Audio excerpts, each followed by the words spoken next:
반갑습니다. 오늘도 이렇게 새로 오신 분도 있어요. 그리고 또 우리 저쪽에 우리 최준석 성도님과 우리 정동순 우리 성도님은 내 교회 나오신 지가 얼마 안 돼서 정말 이렇게 예배 가운데 함께 은혜를 나누는데 참 감사한 거는 그 말씀이 들린다는 거예요.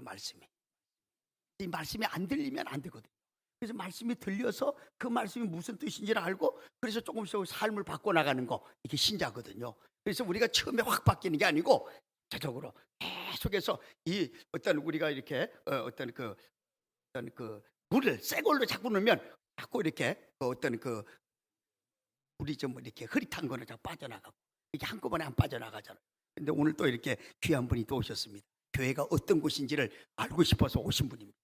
내가 한번 꼭 가보고 싶었는데 교회가 도대체 뭐 하는 데가, 도대체 그 교회는 어떤 것인가, 그래서 오늘 오셨는데 참 잘 오셨습니다.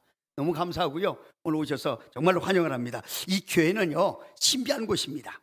정말 신비한 곳입니다. 그래서 사람의 이성과 상식으로는 이해할 수 없는 곳이 교회입니다. 사람이 보기에는요 초라해요.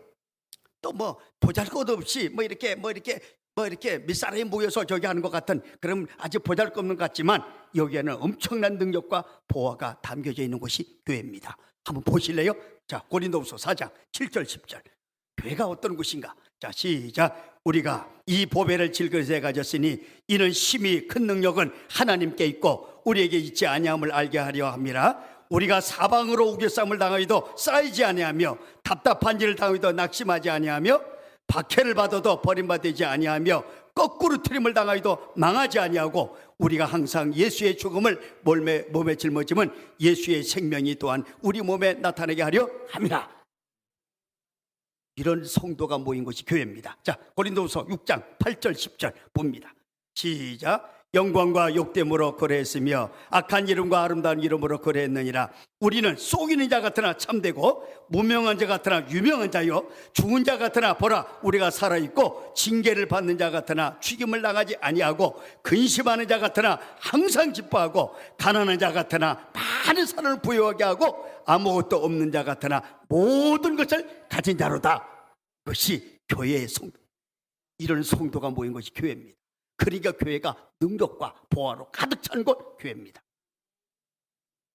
그래서 죽음을 생명으로 바꾸고 고통을 행복으로 바꾸는 곳이 바로 교회입니다. 누구로 인하여? 예수 그리스도로 말미암아. 이렇게 바꾸는 삶, 예수로 말미암아 새롭게 되는 삶, 그것이 교회가 하는 일입니다. 그래서 오늘 여기 오시는 모든 분들이 귀한 분입니다. 보석 같은 분입니다. 하나님 앞에 가장 아름답고 복된 분인 줄로 믿습니다. 그래서 저는요, 지난주에 예수님을 만나 고통껏 행복 시작의 한 사람을 소개했는데 그는 부자입니다. 사회적으로 아주 지위가 있는 소위 세상적으로 성공한 사람이라 하는 한 사람을 소개했는데 그 이름이 삭개오입니다. 그는요, 많은 재물과 사회적 지위를 가지고 이제 산 사람이었습니다. 하지만 그렇게 사회적으로 지위가 높고 돈도 많은데 정작 그의 삶은 그냥 막 행복하지 않아요. 매우 공허하고 피폐해 있습니다. 무엇보다도 그를 좋아하거나 관계 맺고 사는 사람이 하나도 없다는 거예요. 돈은 많고 지위는 높은데 사람이 주위에 없다는 거예요. 이게 불행한 일이잖아요. 심지어 가족들조차도 그를 외면하는 거예요. 가족도. 그래서 이 돈을 이렇게 욕심을 내는 사람들 가만히 보면요, 가족들끼리도 이 돈 때문에 서로가 어떤 관계가 안 좋은 데가 많아요. 저는 그런 사람 많이 봐요. 진짜 이 돈 때문에. 근데 이분은 돈만 있으면 그냥 가족이 없는 거예요. 뒤에 사람이 안 보이는 거예요. 돈을 딱 보면 세종대왕이 자기를 보고 웃는 거 그거밖에 안 보이는 거예요. 딱 만원짜리를 펼쳐놓고 보면 자기를 보고 웃는다는 거예요. 그래, 그게 그리 좋다네. 그래서 우리는 사실 돈 냄새가 좀 이렇게 보면 좀 깨름직하잖아요. 근데 그 돈 냄새가 그리 좋다는 거예요. 그래서는 심사임당이 이제 딱 보고 자기를 보고 친구하자고 이렇게 하는 그런 일을 이제 하는 거죠. 이 가족들조차도 예민한 사람입니다. 그는 오로지 돈밖에 모르는 사람이었습니다. 그는 돈을 벌기 위해서 온갖 수단과 방법과 비리를 저질렀습니다. 그래서 많은 사람들의 눈에 피눈물을 흘리게 했던 사람이 바로 그 사람입니다. 그래서 당시 사람들은요, 이제 이 세리라는 사람, 이 세금을 걷는 사람들을 인간 이하의 이제 쓰레기로 취급했습니다. 그래서 로마에 붙어서 세금을 이제 걷어내기 위해서 동족의 물질을 착취하는 민족의 반역자, 이런 사람으로 이 치부를 했습니다. 그도 그럴 것이요. 그래 이 사람들이 왜 세리가 이런 어떤 취급을 받았느냐? 그것을 이제 한번 제가 잠시 말씀을 드릴게요. 아, 그래서 이 사람들이 인간 취급을 받았구나. 인간 이하 취급을 이것을 이제 알 수 있습니다.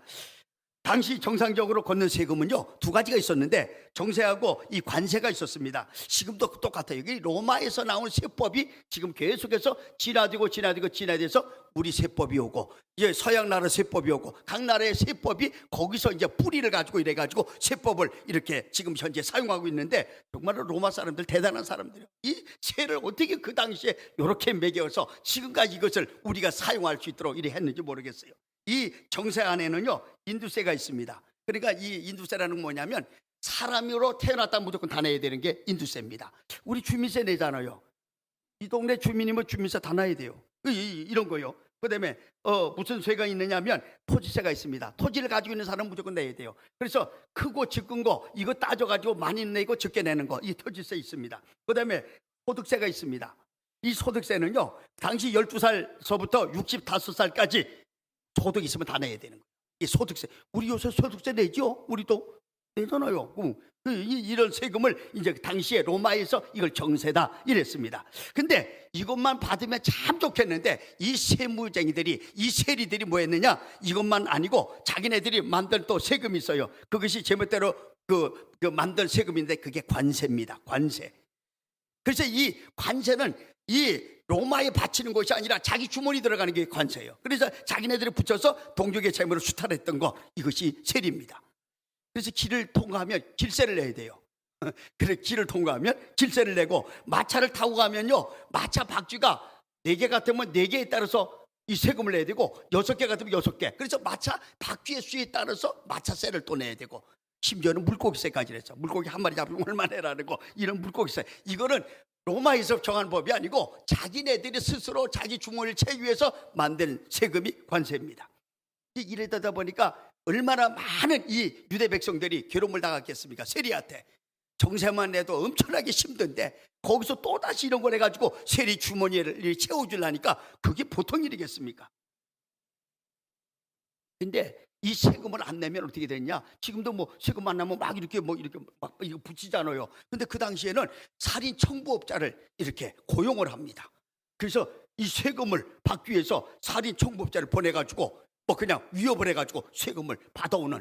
그러니까 이 주민들에게는 이 세금을 받는 이 세리들에게는 완전히 막 그냥 치를 떠는 거예요. 그런 말만 들어도. 그래서 세리가 이렇게 지나간다 쳐다보지도 않는 거예요.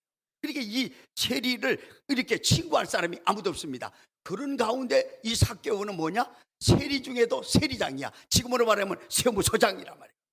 세리장이라. 그러니까 이 사람에게 친구가 있을 리가 전혀 없는 거예요.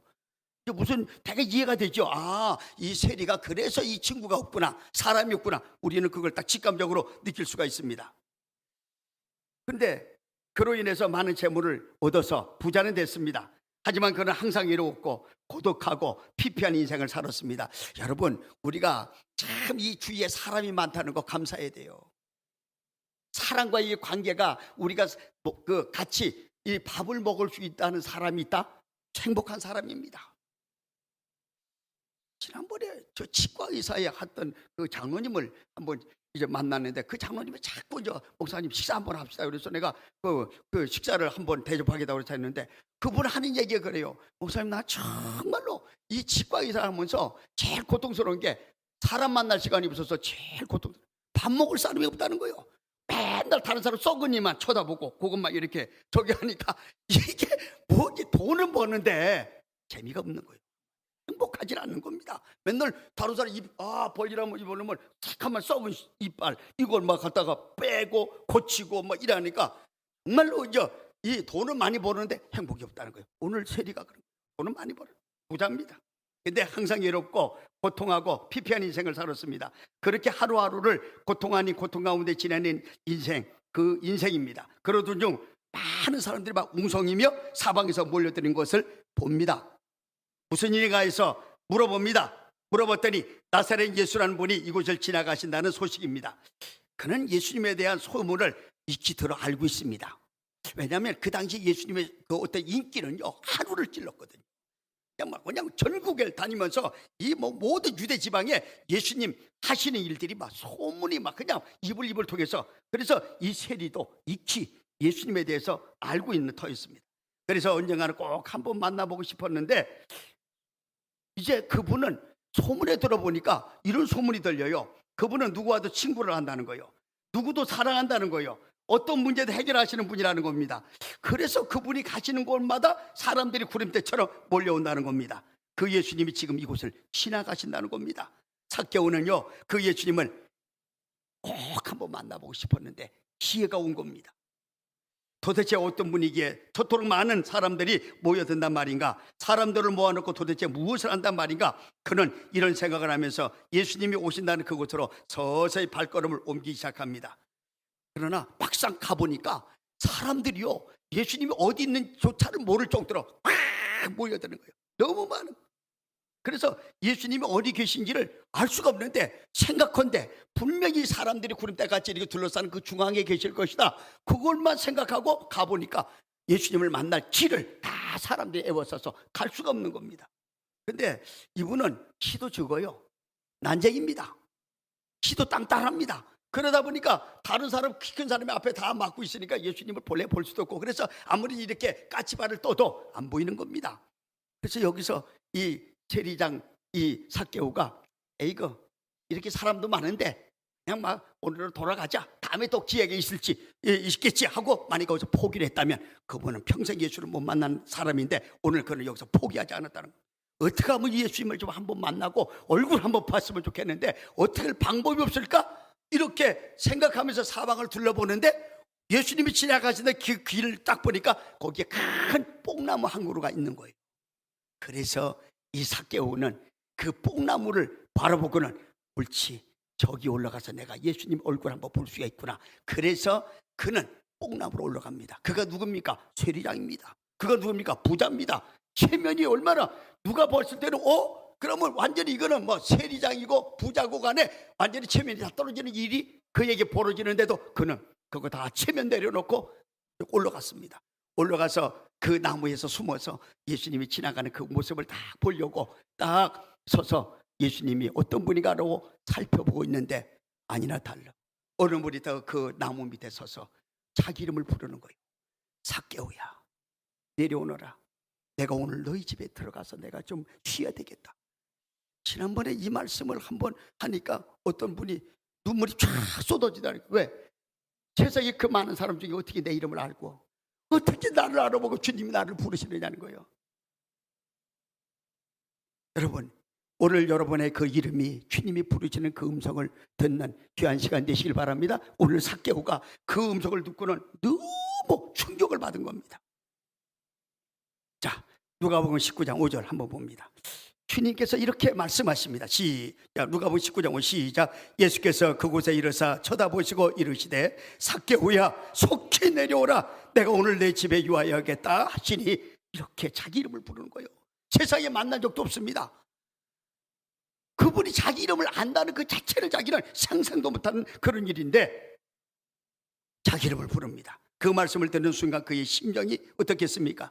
세상에 어떻게 이런 일이, 예수님이 나를 아시고 내 이름을 아시다니 온몸의 전율을 느끼면서 흥분된 마음으로 나무에서 내려오지 않았겠나, 그렇게 생각합니다. 그리고는 무사람들의 수군거림을 뒤로하고 기쁨과 감격으로 예수님을 자신의 집으로 모시게 됩니다. 그리고는 그는 이렇게 고백합니다. 예수님을 만나고 자기 집으로 예수님을 모신 후에 고백이 있습니다. 이 고백이 중요합니다. 자, 19장 8절 19장 8절 시작. 삭개오가 서서 주께 여짜오되 주여 보시옵소서, 내 소유의 절반을 가난한 자들에게 주겠사오며 만일 누구의 것을 속여 빼앗은 일이 있으면 내 값전이나 갚겠나이다. 이렇게 고백을 하는데 이 고백이 주님을 만나고 나니까 어떻게 돼요? 자기가 변했다는 거예요.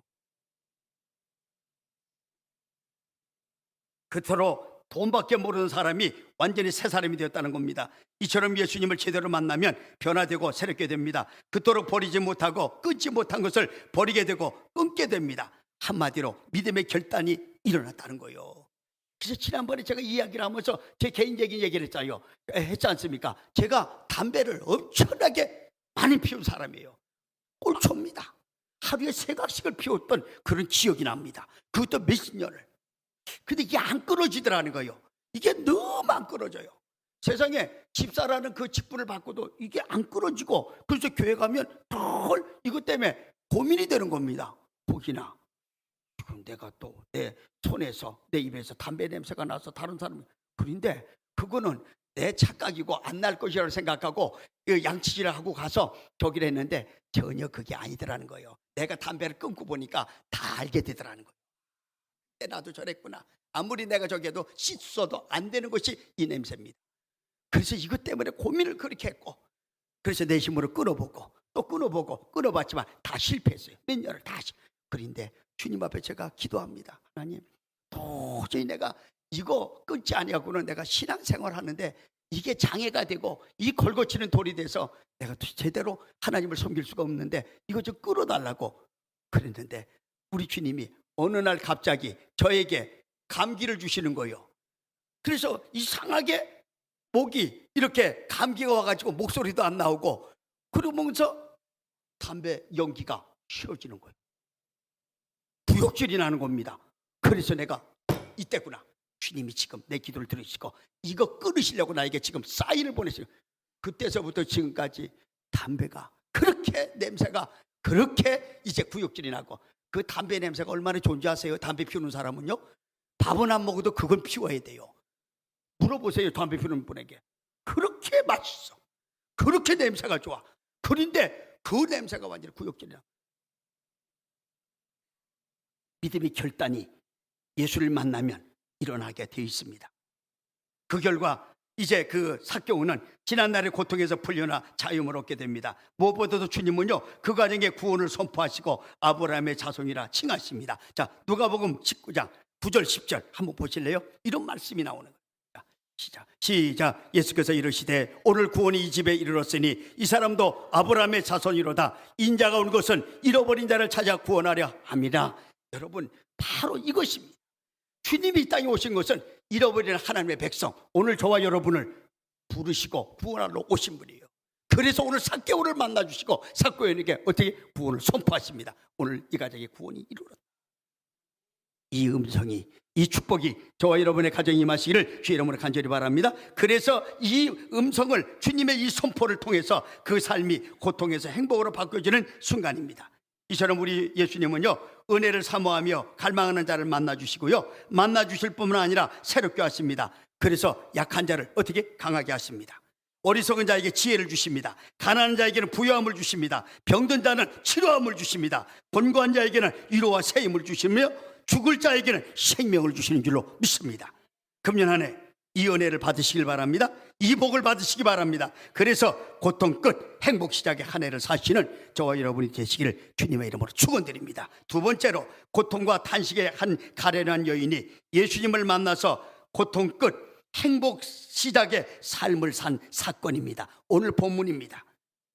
그 여인이 다름 아닌 오늘 본문 마태복음 15장 21절 28절에 나오는 딸이 흉악한 귀신이 들려서 고통하는 한 딸의 어머니입니다. 성경은 그녀를요, 가나안 여인, 또 마가복음에서는 수로보니게 여인, 즉 이방 여인이라고 소개하고 있습니다. 당시 유대 사회에서는요, 이 이방 여인은 아주 멸시와 천대를 받고 살았습니다.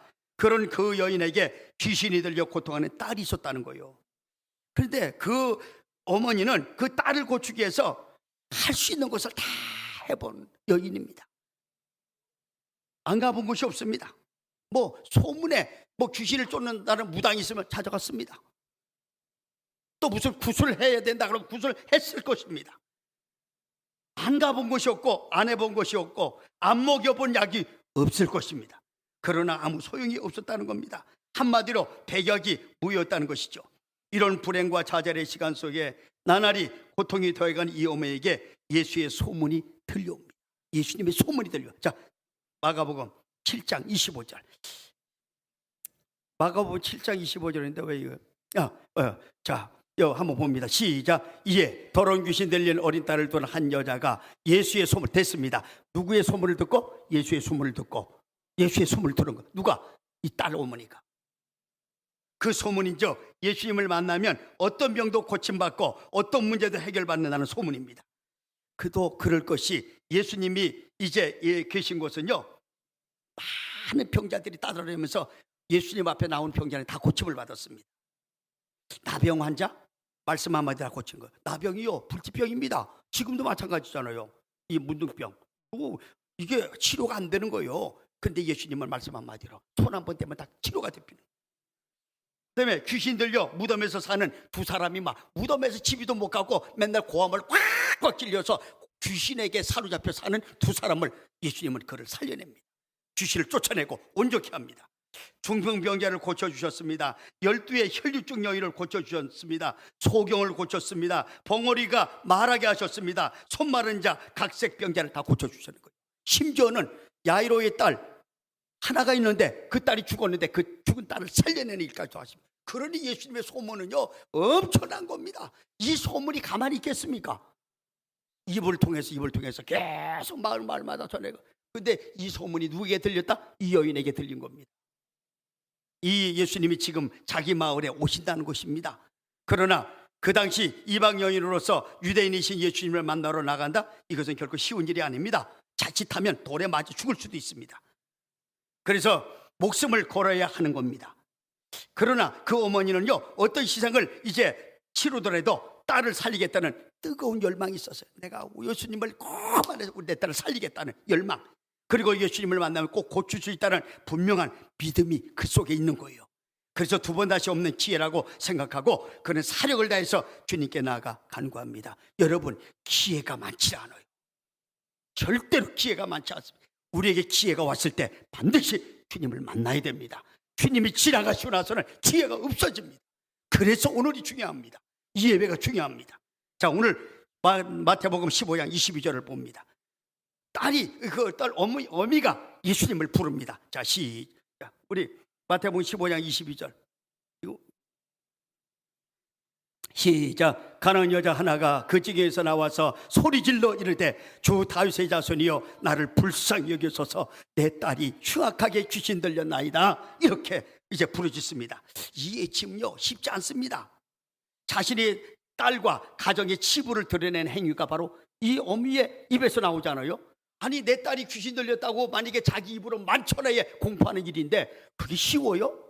숨기려고 하는 것이 우리 사람인데 내 딸이 흉악하게 귀신이 들렸어도 어떻게 이걸 모르게 하려고 하는 것이 사람 아닙니까? 그런데 이 어머니는 예수님을 부르면서 예수님, 딸이 흉악한 귀신이 들렸습니다. 그러면서 거기 모인 모든 사람들에게 자기 입으로 자기 딸이 귀신 들렸다고 선포를 한 거예요. 이것은요 쉬운 일이 아닙니다. 어떻게 자기 치부를 드러내고 자기 딸을 누가 만약에 못 고치면 어떡할 거예요? 그럼 자기 딸이 귀신 들었다는 거 다 알게 되면 누가 그 딸하고 저기를 하겠습니까? 굉장한 일이잖아요. 근데도 이 여인은 주님 앞에 바르게 이야기합니다. 똑바로 얘기합니다. 근데 주님이 이 말씀을 듣고 이 여인의 외침을 듣고 예수님의 반응이 아주 냉담하십니다. 냉담할 뿐 아니라 그 어머니의 자존심과 인격을 무참하게 짓밟아 버리시는 그런 말씀을 하십니다. 자, 마태복음 15장 26절 한번 봅니다. 26절. 어떻게 예수님한테 이렇게 애절하게 오시는데 예수님은 대답이 이렇습니다. 시작. 대답하여 이르되 자녀의 떡을 취하여 개들에게 던짐이 마땅하지 아니하니라. 순간적으로 개가 되는 거예요. 예수님이 개로 딱 치부를 하시는 그런 말씀입니다. 딸의 어머니는 순간 개취급을 받았습니다. 참 견디기 힘든 고통의 시간이요 그런 상황입니다. 딸을 고치기 위해서 모든 것을 내던지고 목숨 걸고 예수님을 찾아왔는데 거절하시려면 좀 점잖게 거절하시지 이렇게 매몰차게 그것도 개취급을 하면서 거절하시다니, 여러분 얼마나 마음이 아프겠어요? 얼마나 서름이 북받쳤겠습니까? 딸 하나 살려보려고 죽을 힘을 다해서 예수님이라고 이제 나오면 그 고칠 줄 알고 왔는데 예수님의 냉정하게 개 취급을 하는데 서름이 북받쳐 올 거예요. 서러워서 견딜 수가 없을 것입니다. 서름에 앞서서 분노까지 느끼는 그런 일입니다. 뭐 이런 분이 있느냐? 소민에는 궁율도 많고 사랑도 많으셔서 누구든지 품으시고 불쌍히 여기신다 하더니 그게 아니다. 다 헛수면이네. 기분 나쁘다. 이러면서 어떻게 두 번 다시 상대할 뿐 못한다 이러면서 애타면서 그냥 돌아갈 상황입니다. 그러나 그 어미는요, 그 말씀에 조금 더 개의치 아니하고 오히려 자신을 개라고 인정하며 예수님께 매달립니다. 15장 27절 한번 보실래요? 정말 우리가 이런 믿음을 한번 가졌으면 좋겠어요. 이런 신앙을. 자, 시작. 여자가 이르되 주여 올소이다마는 개들도 제 주인의 상에서 떨어지는 뭘 먹는다? 부스러기를 먹나이다. 양보하지 않습니다. 주님, 저 개 맞습니다. 개 같은 인생입니다. 그러나 개도 주인의 상에서 떨어지는 부스러기를 먹지 않습니다. 그 부스러기 은혜라도 나에게 주셔서 그 은혜로 내 딸을 좀 고쳐주시라고 간절하게 하나님 앞에, 예수님 앞에 그가 부르짖고 있습니다. 자, 마태복음 15장 28절 한번 보실래요? 예수님의 반응입니다. 시작. 이에 예수께서 대답하여 이르시되 여자여 내 믿음이 어떠다? 크도다. 내 소원대로 되리라 하시니 그때로부터 그 딸이 어떻게 했다? 나았다는 거요.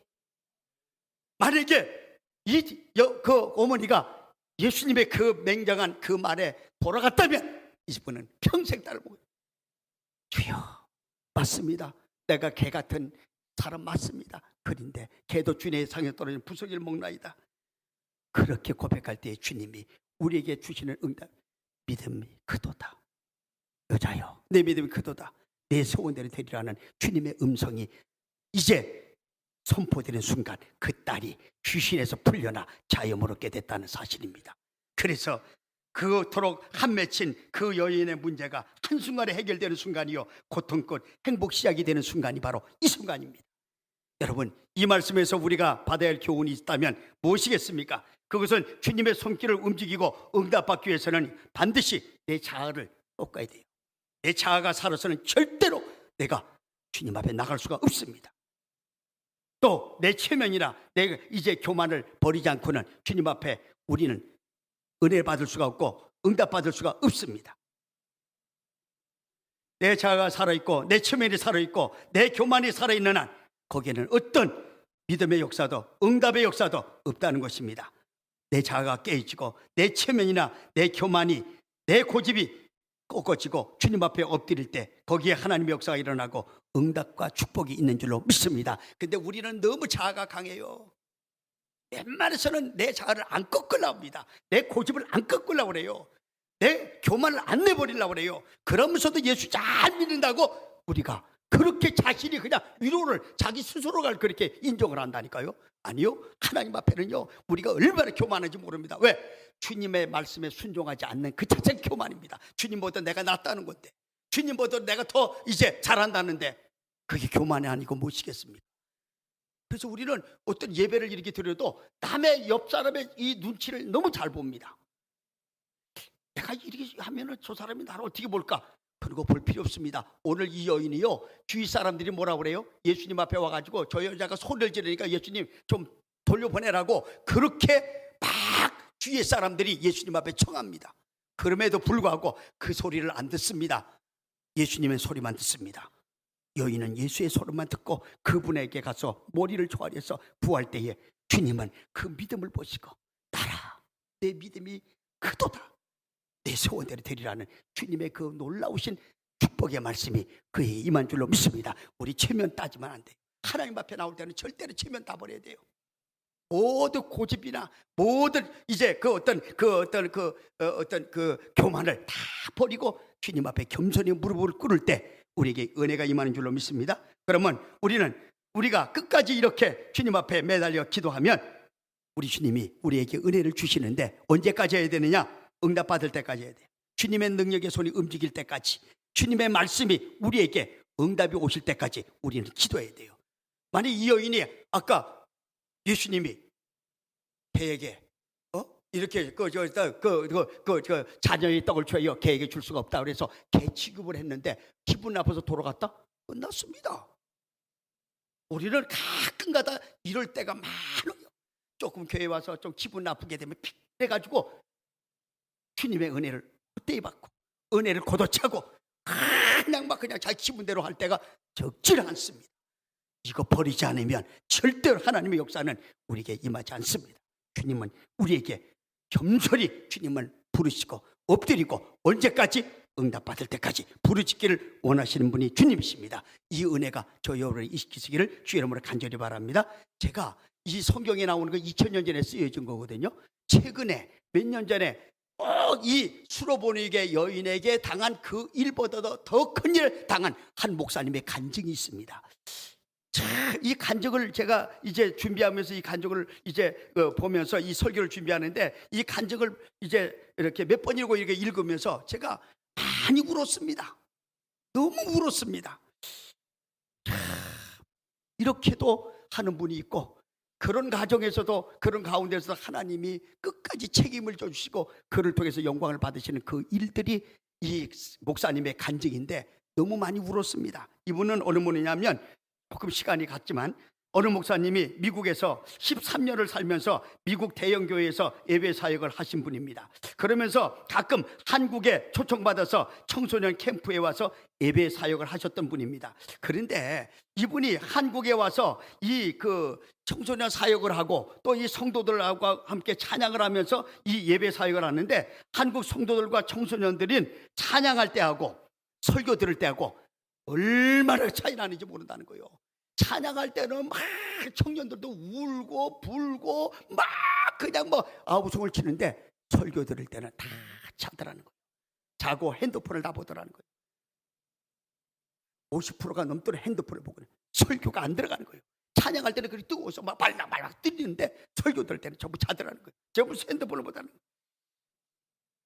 그들이 유정적인 신앙생활을 보면서 하나님이 한국을 향한 사역의 마음을 주시라는 겁니다. 그래서 그가 미국의 모든 사역과 영주권을 포기하고 한국으로 왔습니다. 이제 왜냐하면 이 청소년들 한번 깨워보려고. 그런데 한국에 오니까 전혀 수입이 없는 거예요. 왜냐하면 어느 교회로 청빙을 받았으면 교회에서 이 청빙 받은 교회에서 생활비를 다 주기 때문에 이 생활에 저기도 없는데 전혀 그런 게 아니하고 무조건 온 거거든. 무조건. 그러니까 어디 사역지도 없는 가운데 오다 보니까 생활이 안 되는 거예요. 그래서 옛날에 2015년 정도 한 2009년 2007년 그 정도면 동주천에 이런 재개발 지역이 있었는데 거기 보면 재개발을 하기 위해서 재개발을 시작하면 나가야 되는 그런 어떤 싸구려 집이 있는 거예요. 왜냐하면 그 시간만 딱 살 수 있으니까. 그래서 거기를 들어간 거예요. 거기 들어갔더니 목욕도 못 하고요. 그래서 이 가스도 이제 돈이 없어서 가스비를 못 내가지고 가스도 안 나오고 너무 힘든 그런 고통의 삶을 사는데 그 가운데 태어난 애가 딸이 하나 있는데 둘째 딸이라는 애가 태어났는데 그 애 이름이 온유입니다. 그런데 이 온유가 태어났는데 그가 8살이 딱 되는 그 어떤 그 해에 특이성 뇌염이 그가 생긴 거예요. 그래가지고 애가 이게 그냥 모든 이 기능이 다 정지가 되고 그래가지고 병원에 가서 검사를 해봤는데 병원에서는요 전혀 원인도 모르고 치료 방법도 없습니다. CT나 MRI에서도 나오질 않아요. 그런데 이상하게 엑스레이에서 보니까 난소에 아주 작은 기형 종양이 하나 딱 이렇게 이 엑스레이 찍혀 나온 거예요. 그런데 그 종양을 공격해야 할 항체가 뇌를 공격하는 거예요. 종양을 공격해야 될 어떤 세포가 지금 어디를 뇌를 공격하는 거예요. 희한한 일들이 벌어진 겁니다. 그 이상한 병이 이제 일어난 거예요. 그래서 뇌는 죽어 있고 쉼만 쉬고 나머지 이제 신체의 모든 기능은 다 정지됐다는 그런 이제 상황이 이제 발견돼 있고 그렇게 이제 목사님이 그 아이를 돌보고 되게 됐습니다. 통증도 못 느끼고 하루 종일 눈만 뜨고 끔뻑 눈만 뜨고 항체가 공격해서 불면증으로서 20일 동안 잠도 자지 못하고 눈을 뜨고 있지만 앞이 안 보이는 거예요. 눈 시력이 이게 색깔이 분홍색으로 다 변해가지고 앞이 안 보이는 거예요. 전혀 보지는 못합니다. 더 심각한 것은요 시도 때도 없이 발작이 일어나는 거예요. 시도 때도 없이. 근데 발작을 한번 일어나면 어떤 문제가 생기냐면 그냥 2시간에서 5시간을 애를 잡고 이렇게 저기라 해야 돼요. 왜냐면 모든 그냥 꽂아놓은 모든 바늘이 다 빠질 정도로 발작을 하니까 그러면 엄마 아버지가 그 애를 눌러가지고 2시간에서 5시간을 그냥 끌어안고 있는 거예요. 온몸을 비틀고 몸에 있는 주사 바늘을 모두 뽑기 때문에 몸이 눌리지 않으면 안 되는 그런 상황이었습니다. 이 모든 일을 사모님하고 그 목사님이 교대하면서 이 일을 해냈다는 거예요. 어렵게 종양을 제기했습니다. 근데 종양 때문에 생긴 항체가 계속 뇌를 공격하고 있어서 혈장 분리술, 이게 뭔지는 몰라도 이게 피를 바꾸는 거라네요. 피를. 이 혈장 분리술을 하는데 이거는 4시간 동안을 애를 갖다가 심장 속에 이 바늘을 꽂아가지고 거기는 피를 다 뽑아내고 새로운 다른 사람 피를 집어넣는데 그 피가 들어가면 애하고 이 반응이 이제 어떤 그 자기 피가 아니니까 반응이 일어나가지고 애가 막 덜덜덜덜덜 떨어가지고 막 그냥 온전히 애가 막 그냥 이렇게 그냥 뭐 그 추위를 느껴서 견딜 수가 없을 정도로 그것을 지켜보고 있는 거예요, 부모가. 여러분, 우리가 지금 이 목사님의 이야기를 듣고 그랬지 내 자식이 그렇다고 생각하면요, 우리요 이거 감당되겠습니까? 근데 그 혈장 시술을 하지 않으면 안 되겠고, 그 다음에 그걸 할 때는 이 죽어도 좋다는 각서를 쓰는 거예요. 그걸 쓰면서도 겁이 나더라는 거예요, 목사님. 딸에게 이 다른 피가 들어오니까 그 딸이 그렇게 고통하는 것을 보고만 있으려니까 견딜 수가 없는데, 의사 역시도 뭐라 그래요? 중환자실에도 딸을 딱 갖다 놓고는 우리가 할 수 있는 일이 아무것도 없다는 거예요. 의사가 우리가 할 수 있는 일은 아무것도 없습니다. 그저 지켜볼 뿐이고 숨만 쉬게 할 수밖에 없는 것이 우리 할 일입니다, 이라는 거예요. 그 소리를 듣고는 소망을 가졌는데 점점 좌절과 낙심과 이제 절망의 상황이 닥쳐왔습니다. 그런데 어느 날요, 딸이 무언가 씻고 있어. 입안에서 뭘 씻고 있는 거예요. 그래서 입안을 살펴보니까 자기 안에 있는 이 살을 입으로 뜯어가지고 이걸 이제 물어 뜯으면서 이거 씻고 있는 거예요, 자기 살을. 그래서 간호사를 부른 거예요. 그래 간호사가 와가지고 보니까 뭐 이 안에 있는 거. 그런데 간호사가 오기 전에 또 다른 데를 또 이렇게 살을 더 많이 이게 뜯어가지고 그걸 씻고 있는데, 너무 그 목사님이 보고 너무 이게 뭐 그냥 충격을 받아서 어쩔 뻔 없는데 간호사가 와서 다 이것을 정리를 하고 있는데, 내가 좀 보니까 애가 이 피를 이렇게 닦아주고 있는데 이 피를 닦아주려고 그러니까 안에 뭐가 하얀 게 그 안에 꽉 있는 거예요. 보니까 자기 이빨이, 딸 이빨이 다 빠져가지고 그냥 안에가 있는 거예요. 뭐냐면 여기다 마우스 키스를 딱 찍은 거예요. 왜? 이걸 못 뜯게. 근데 그걸 너무 꽉 물다 보니까 이빨이 다 빠져버린 거예요. 이 상황을 보고는 목사님은 이성을 잃어버린 거예요. 그러면서 하나님을 향해서 원망합니다. 하나님, 도대체 왜 이러십니까? 하나님, 도대체 왜 이러십니까? 왜 이렇게 저에게 고통을 줍니까? 제가 무엇을 그리 잘못했습니까? 소리를 치며 울부짖었다는 거예요. 그때 잠깐 목사님에게 이런 음성이 살짝 지나간 게 있는데, 너 이래도 나를 신뢰하고 나를 믿느냐? 그 소리를 딱 들리더라고요. 목사님은 그 상황에서 그래도 내가 목사님 사랑하고, 아니 하나님 사랑하고 내가 하나님 믿습니다, 그 말이 안 나오더라는 거예요. 주저하고 말을 못했다는 거예요. 그래서 그 목사님은요, 그 상황에서 이제 뒤에 와서 생각해 볼 때 믿음은 암기하는 것이 아니라는 것을 그때 깨달은 거예요. 우리는요, 어떻습니까? 좋으신 하나님, 선하신 하나님, 은혜가 풍성한 하나님, 이것을 암기하면서 늘 그 하나님만 생각하는데, 주님은 어떻게 해요? 우리에게 믿음은 그런 것이 아니라 삶으로 살아내는 것이 믿음이라고 가르쳐 주더라는 거예요. 그리고 또 음성이 들리는 거예요. 너 나한테 고백한 거 많지? 그 고백을 지켜라는 거예요. 너 나한테 얼마나 많은 고백을 했느냐. 그래서 찬양을 하면서 이 목사님이 찬양을 하면서 고백을 그리 많이 했다는 거예요. 청년들을 앉혀놓고 청년들을 거 여러분 이리 살아야 됩니다, 이래야 또 복을 받습니다, 이래야 앞길이 열립니다, 온갖 모든 선포를 다 한 사람이 목사님이에요. 그런데 주님은 그것을 전혀 잊지 않냐고 어떻게 기억하시고 너 나한테 고백한 거 지켜라는 거예요.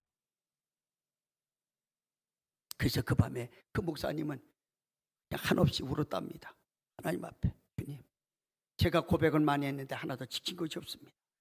그러면서 울고 그 다음에 사모님이 아침에 일어나서 목사님에게, 목사님 다시 이 예배 사역을 시작하십시오. 목사님이 일해야 하나님이 일하실 거 아니냐. 그런데 당신 혼자 이걸 어떻게 할 거냐 그러니까, 내가 어떻게 간에 할 테니까 목사님은 목사님의 본연의 이 예배 사역을 다시 하라고. 그래서 그날부터 예배 사역을 다시 시작한 겁니다. 그래서 예배를 이제 사역을 시작하면서 예배를 드리고 나서 이 딸을 위해서 기도하는 거예요. 하나님, 내 딸 살려주시면 내가 이 남은 생을 바쳐서 주님을 위해서 일하겠습니다, 이렇게 했는데 그때에 새 힘이 생기는 거예요. 그러고는 주위에 있는 찬양 사역자들에게 이 소식을 알린 겁니다. 그러니까 찬양 사역자들이 어떻게 해요? 같이 기도해 주는 거예요. 그런데 그 기도 가운데 느낌이 딱 오는 거예요. 아하, 중보기도가 이 우리 딸을 살리겠다는 믿음이 오는 거예요. 분명히 중보기도가 우리 딸을 살리겠다는 그 믿음이 와서 자기가 인터넷에다가 쫙 올린 거예요. 딸의 사진을 다 찍어가지고 우리 딸이 이랬습니다. 이래가지고 중보기도를 요청합니다. 그래서 중보기도를 요청을 했는데 하나의 어떤 조건이 있습니다. 어떤 조건이야? 중보기도를 요청할 때 말칠해뿐인 형식적인 중보기도는 우리는 받지 않습니다. 반드시 정직한 중보기도를 원합니다. 이라고 딱 보낸 거예요. 얼마 안 있다 보니까요, 수백 통의 어떤 중보기도 문자가 막 쏟아지는데 힘을 얻어서 시작을 하는데 설상가상으로 이 셋째 딸이 하나 있는데 이 셋째 딸이 그때가 메르스가 한참 유행했다잖아요. 2015년 정도 메르스가 딱 걸렸거든요. 그러니까 이 메르스 때문에 이 셋째 딸이 또다시 입원해야 돼요. 그러면 이 하나도 입원하고 또 하나도 입원하고 둘 다 입원한 그 상태에서 이제는 아무것도 못하는 그런 지경에 놓여 있던 그런 이제 그 상황을 맞이했습니다. 그런데 이 목사님이 이제 큰 딸을, 둘째 딸을 맡고 사모님의 셋째 딸을 맡고 이렇게 병실이 이제 가까우니까 이렇게 하고 있는데 그러더니 2015년 3월 20일이랍니다. 정확하게 갑자기 딸아이가 발작 일으키는데 막 발작을 하는데 옛날보다는 이 발작이 좀 더 다른 거예요, 상태가. 그러고는 그때 막 발작을 일으키는 그 순간에 그 딸의 입에서 나오는 소리가 하나 딱 있는데 예수님 하면서 발딱 일어나더라는 거예요. 목사님이 깜짝 놀라서 자기 핸드폰을 열어서 동영상을 딱 찍어버려요. 어떤 상황을 아주 병원이 발딱 뒤집힙니다. 왜냐하면 전혀 이 모든 기능이 다 없어져 가지고 물 한 모금도 마실 수 있는 그런 기능이 없는 애가 말을 했다는 거예요. 예수님 하면서 일어났다는 겁니다. 그래서 병원이 발칵 뒤집힌 거예요. 그래가지고 이 병원에서는 어떻게 더 이상 치료가 할 수 없는 이 애를 어떻게 할 수가 없어서 그냥 마사지 그 사람들을 데려다가 마사지만 이렇게 해주는 거예요. 마사지만 이 근육이 좀 저기 하라고. 네, 8일 만에 그러고 나서 8일 만에 아이가 하루는 그 간호사에게 신발을 달라 하더라고요. 좀 나가겠다고. 그래서 신발을 줬더니 그 딸이 웃으면서 병실을 나오는데 그 목사님은 그걸 보고는 통곡을 한 거예요. 기적이다. 그러면서 하나님 감사합니다. 그러면서 그 딸을 이제 안고 한없이 울고 그 딸의 손을 잡고 같이 걸어갔는데 그 광경을 보던 간호사들이요 모두 울더라는 거예요. 막 그냥 그 복도에 있는 간호사들. 그리고는 한 의사가 와서는 진실로 주님이 하셨습니다. 우리는 도무지 소생할 수 없는 이 애를 주님이 살리셨습니다. 그들이 고통에서 행복으로 바뀌는 순간이 바로 이 순간이고 예수님이 하신 그 순간입니다. 딸이 회복되고 나니까요 많은 곳에서 인터뷰 요청이 왔다는 거예요. 그래서 그 해 3월 31일 날 퇴원했는데 병원에서 딸의 기억력을 이제 고민하는 거예요. 왜냐하면 이 뇌가 계속 공격하니까 내가 다 공격할 때 내가 이만해야 되는데 요만하게 받는 안 되는 거예요. 그러니까 이 기억력이 다 사라졌을 것이다. 그래서 아니나 달라 기억력을 테스트해 보니까 3살도 안 되는 거예요. 어저께 먹은 밥이 먹었는지 아무리 그 기억을 못할 정도로 이게 안 되는 거예요. 그래서 의사가 그걸 걱정을 했는데 그 다음 해에 또다시 하나님 앞에 기도하면서 나갔는데 그때 해에 가니까 9살에 이 뇌가 9살의 뇌로 기능이 회복이 됐다는 거예요. 정상적으로 된 겁니다. 여러분, 사람이 안 되는 거예요. 누가 하셨어? 하나님 하신 거예요. 그런데 목사님이 딸에게 궁금한 게 있습니다. 도대체 네가 그렇게 아프고 그렇게 사경을 헤맸을 때 너는 도대체 어디가 있었는가? 이게 궁금한 겁니다. 도대체 이 애가 그 사경을 헤맸을 때에 그의 어떤 그 어느 곳에 가서 무엇을 했는가 그게 알고 싶어서 딸에게 물어본 거예요. 얘야, 내가 궁금한 게 하나 있는데 너 그렇게 사경을 헤매고 이렇게 아무 어떤 움직이지도 못하고 말도 못하는 그때에 너 어디가 있었느냐 이렇게 물으니까 그 딸이 그때의 그 기억을 생각하면서 통곡을 하더라는 거예요. 그러니까 이 목사님이 그 딸에게 미안하다. 내가 두 번 다시 안 물을게. 네 입으로 말하기 전까지는 내가 절대로 안 물을 테니까 이제 용서하라고 하면서 이렇게 딸이 그 기억이 이 아픈 기억을 되살리니까 또 이제 너무 이제 그 울고 그러니까 그걸 닫았습니다. 근데 어느 날 목사님 사모님이 딸 둘하고 이렇게 이야기를 하는 가운데 셋째 딸이 묻는 거예요. 엄마, 하나님의 음성을 한번 들어본 적 있어요? 묻더라는 거예요. 그래서 나는 맨날 성경 볼 때 이 성경이 하나님의 말씀으로 나는 받고 하나님 말씀으로 나 듣는다. 그러니까 이 딸이 그거 말고 진짜 하나님의 그 음성을 한번 들어본 적이 있느냐고 묻더는 거예요. 그때의 그 둘째 딸이 옆에서 그 소리를 듣더니 하나님, 예수님의 그 음성은 크고도 붉고. 그래서 엄마가 그때 지혜를 놓지 않고 그러면 넌 어떻게 그 예수님의 그 목소리를 들으냐 하니까 엄마, 내가 아플 때 혼자 나 울고 있었는데 예수님이 나를 찾아오셨어. 그러면서 온유야, 내가 너 살려줄게. 내가 고쳐줄게. 그 한 말씀을 딱 듣는 순간 예수님 감사합니다라고 이제 외치면서 살아난 때가 그때라는 거예요. 여러분, 우리 이 음성에 우리 어떻게 살아야 될지, 또 우리의 영적인 정체성이 무엇인지 여러분, 우리 발견해야 돼요. 주님은요, 우리를 지금도 지켜보시고 우리를 이렇게 보시면서 우리에게 은혜를 주시는데 그것을 우리가 듣지 못하는 거예요. 여러분, 하나님께서 이 가정을 통해서 우리에게 주시는 메시지 뭡니까? 한 가지입니다. 살아있다는 거예요. 나 시퍼렇게 살아서 너희들 지켜보고 있다는 거예요. 이것이 우리에게 주는 이들의 간증의 메시지입니다. 그리고는 너의 고통을 행복으로 바꾸는 전능하신 하나님, 전화위복의 하나님, 능력과 기적의 하나님, 그래서 너를 고통끝 행복 시작의 새로운 인상으로 바꾸시는 하나님, 바로 그 하나님이 바로 나라고 오늘 우리 옆에서 말씀하시는 줄로 믿습니다. 이 말씀이 들리는 저와 여러분이 되시길 바랍니다.